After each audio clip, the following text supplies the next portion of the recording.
मध्य प्रदेश के बैतूल जिले में ठंड का प्रकोप देखने को मिल रहा है, जिसका सीधा असर फसलों पर पड़ रहा, जिससे किसान खासे परेशान हैं और नजारा सामने है। ताजा मामला भैंसदेही ब्लॉक के देढ़ पानी बारामाचा गांव से आया है, जहां जोरदार ठंड का असर देखने को मिला है, जिसके चलते कई इलाकों में पाला और धुआं तो कहीं शीतलहर ने जनजीवन बेहाल कर दिया। मौसम की परिस्थितियां चाहे जो हो, लेकिन किसान हमेशा आपको खेतों में ही काम करते मिल जाएंगे। वैसे सर्दियों का यह सीजन किसानों पर काफी भारी रहता है।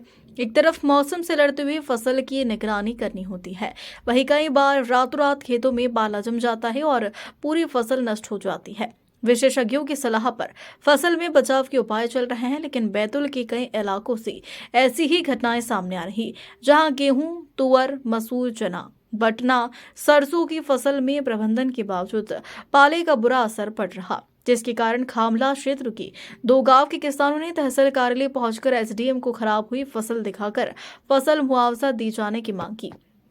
भैंसदेही ब्लॉक के खामला क्षेत्र के इमरावी, देढ़ पानी, बारामाचा क्षेत्र में रहने वाले किसानों ने गेहूं, चना, मसूर, बटना, तुअर की फसल अपने खेत में लगी, लेकिन पिछले 3 दिनों से अधिक पाला, धुआं और ठंड की वजह से किसान की यह फसल पूरी तरह से बर्बाद हो चुकी है और किसानों को लाखों रुपए का नुकसान उठाना पड़ रहा। मैं चोलाराम आठोले, ग्राम बारामाचा से भूतपूर्व उप सरपंच। हम देड़पानी पंचायत, खामला पंचायत के किसान, हमारी जो हमने रबी की फसल बोई थी, गेहूं, चना, तुअर, मसूर, ये पाला पड़ने से पूरी तरीक़ा से सूख कर जल गई। हम एसडीएम साहब को ज्ञापन दिया, जिसमें हमारी मांग है कि किसानों को मुआवजा दिया जाए। सबसे पहले हम यही मांग रखते हैं और सर्वे कराकर हमें मुआवजा दिलाने की कृपा करें। अगर किसानों को मुआवजा नहीं मिलता है तो कितनी परेशानी होगी किसानों को? हम यही फसल पे निर्भर है। हमने जो केसीसी है और भी बहुत सारे हमारे ऊपर जो कर्जा है, यही फसल के ऊपर हमारा सबसे ज़्यादा भरोसा है, और ये फसल अगर नहीं हुई तो किसान आत्महत्या करने पे मजबूर रहेगा। एसडीएम ने क्या आश्वासन दिया है? एसडीएम साहब ने ज्ञापन ले लिया है, सर्वे कराने की बात कही। क्या नाम है आपका? संजू खंडे, किस पद पे है? खामला सरपंच। सरपंच बताइए, कितना फसलों का नुकसान हुआ है और क्या मांगे लेके आए थे आप लोग यहाँ पर? इसमें जो फसल कोहरे गिरा है उसमें पूरा जल गया है, फसल ख़राब हो गया, गेहूँ, तुअर, चना और मसूर। तो जनता को लेके आए हैं कि इनको कम से कम मुआवजा मिल जाए, इस उम्मीद लेके आए हैं एसडीएम कार्यालय।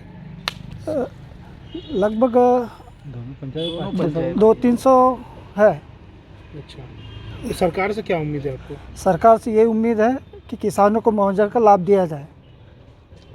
सर, ग्राम खामला के ग्रामीणों ने उनकी जो दुआर पड़ने के कारण उनकी जो फसलें हैं, चना है, मसूर है और गेहूँ है, वो ख़राब हो गई। उसको लेकर ज्ञापन सौंपा है। सर, किस तरह से सर्वे कराया जाएगा और क्या अगर सही पाया जाता है तो क्या उन्हें मुआवजा राशि भी दी जाएगी? देखिए, आप जैसा बता रहे हैं कि अभी मुझे ज्ञापन भी प्राप्त हुआ है किसानों के माध्यम से, तो इसकी पटवारी और आरआई के माध्यम से जांच कराई जाएगी। वहां पर जाके स्थल निरीक्षण किया जाएगा और जो क्षतिपूर्ति का आकलन किया जाएगा और उस हिसाब से उनको मुआवजा दिया जाएगा। जो शासन की बहुत सारी जैसे RBC 64 के तहत मुआवजा दिया जाता है जनरली राजस्व विभाग की तरफ से। तो कब तक के सर्वे कराया जाएगा? सर्वे 1-2 दिन में आज करा लिया जाएगा। आज ही मेरे संज्ञान में आया है ये, तो मैं आज या तो नहीं कल वहाँ पर एक टीम भेजकर उसका सर्वे कराया जाएगा।